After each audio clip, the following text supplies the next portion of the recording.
¿Qué tal? La Nación titula: Poder Judicial aumenta su gasto en pluses en 2.000 millones de colones. Cifra se acerca al monto necesario para crear el Juzgado Anticorrupción.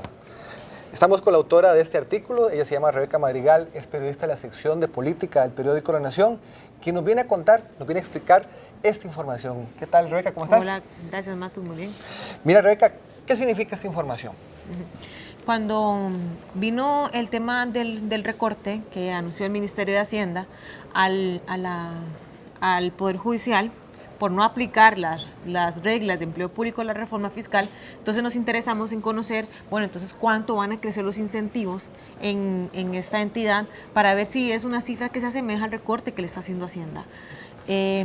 Entonces nos dimos la tarea de buscar el presupuesto para el próximo año, que fue presentado a Hacienda y fue aprobado por los magistrados en junio, y nos dimos cuenta que el aumento del costo de estos complementos es aproximadamente de 2.000 millones para el próximo año. O sea, 2.000 millones de colones es lo que el Poder Judicial prevé que va a gastar de más en pago de incentivos. Correcto, ajá.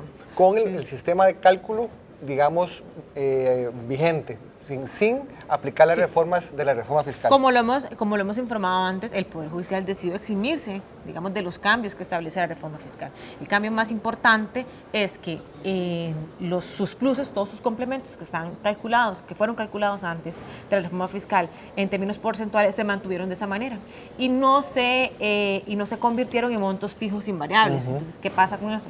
Que los pluses siguen creciendo conforme crecen los salarios base, que es la base que se calcula sobre esos porcentajes. Entonces, cada año el Poder Judicial va a seguir incrementando de forma importante el costo de esos pluses si no acata esas reglas. O sea, este plan de gastos para el 2020 lo que refleja es precisamente que no hay cambios en el modelo de cálculo de los incentivos en el Poder Judicial. Sí, que no hay, es exactamente lo mismo, digamos. Uno preguntaría al Poder Judicial qué ha pasado después de la reforma fiscal y no ha pasado nada.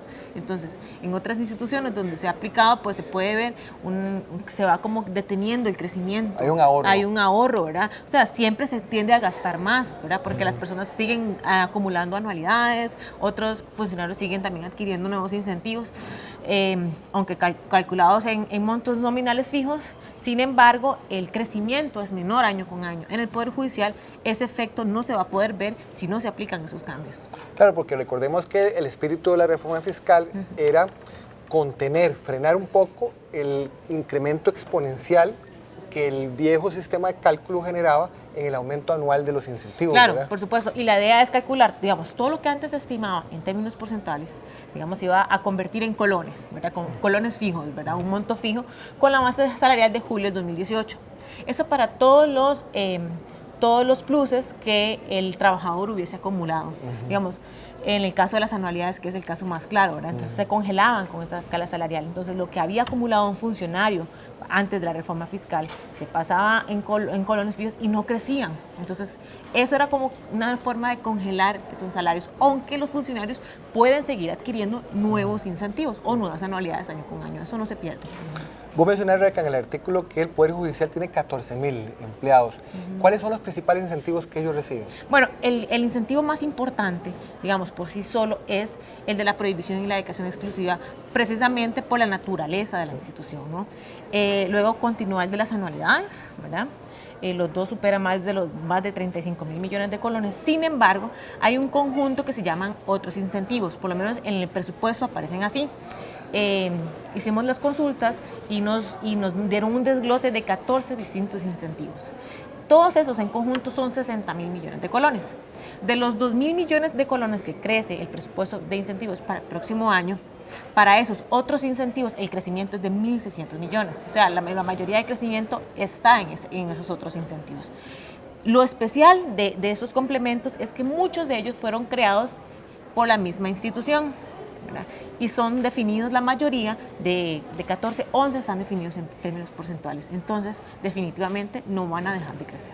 Se va a mantener el crecimiento, digamos, normal. Sí, correcto. Rebeca, y bueno, hoy, este jueves 30 de agosto, se presenta tengo entendido yo, el presupuesto extraordinario de la República para el 2020. Esta cifra viene incluida dentro de ese presupuesto. Sí, la Corte tiene sus potestades de aprobar su presupuesto. Ahora ellos aprueban la Corte Plena aprueba su presupuesto, lo envía al Ministerio de Hacienda y en ese conjunto va junto con el presupuesto nacional a la Asamblea Legislativa para su aprobación. Los diputados tienen la potestad de poder cambiar cuestiones, por lo menos en la cantidad de dinero que se gira al Poder Judicial.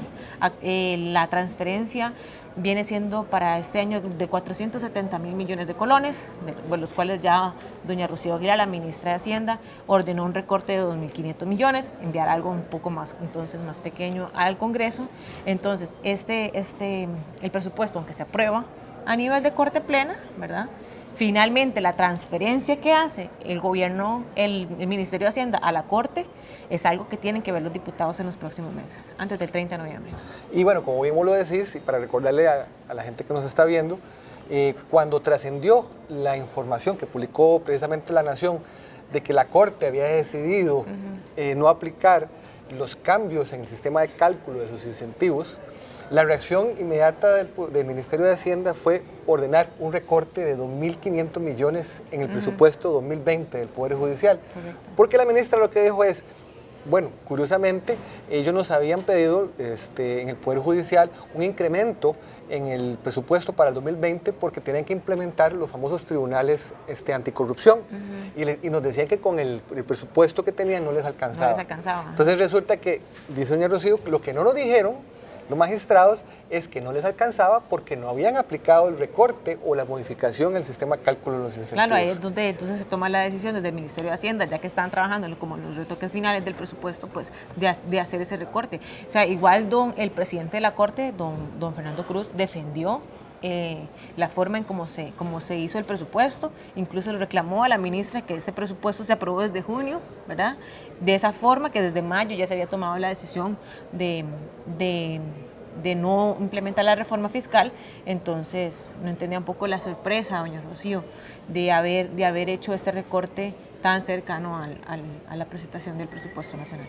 Y ahora, bueno, este incremento, digamos, en el gasto se suma a también, por ejemplo, el caso de la Caja. La Nación también publicó recientemente un informe sobre el impacto financiero de la decisión que tomó la Caja también de desaplicar el cambio en el modelo de cálculo de los incentivos y que le va a generar solo en el primer año, en el 2020, un gasto adicional de 3.500 millones de colones para el pago de pluses con un cálculo porcentual para sus 57.000 empleados. Entonces estamos hablando de que entre dos instituciones, entre el Poder Judicial y la Caja Costarricense de Seguro Social, estamos hablando de un incremento de 3.500 millones de colones para el 2020. Correcto, entonces, y eso va a pasar, digamos, incluso con algunas instituciones que andan ahí como medio rebeldes con respecto a cómo se aplica la reforma fiscal para ellos. Unos sí lo han cumplido, el gobierno central ya lo cumplió. De hecho, en el presupuesto de este año, del 2019, ya se habían implementado algunas cuestiones que ya venían en la reforma fiscal, como el tema de el congelamiento de las anualidades, o sea, el cálculo nominal de las anualidades. Y eso tuvo un impacto en el presupuesto 2019. Posiblemente tenga un impacto que vamos a conocer esa semana por parte del Ministerio de Hacienda. Todas esas medidas, cómo impactaron también positivamente al gobierno central, que se acogió por completo a la reforma fiscal. Entonces vamos a ver también el efecto contrario, entonces vamos a poder sacar un poco más las conclusiones sobre realmente cuál es el costo de no cumplir.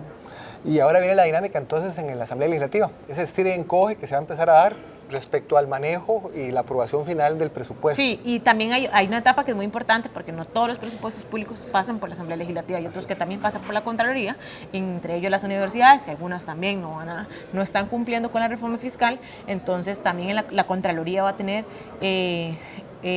un papel muy importante en cuanto a decir quién realmente se puede escapar de esto. Bueno, pues Rebeca, muchísimas gracias. No, Estamos seguros de que vas a estar muy pendiente de la evolución de este presupuesto en el Congreso. Y los invitamos a ustedes también a darle seguimiento con nosotros a esta información. Nos vemos en el próximo contacto. Soy Ronald Matute.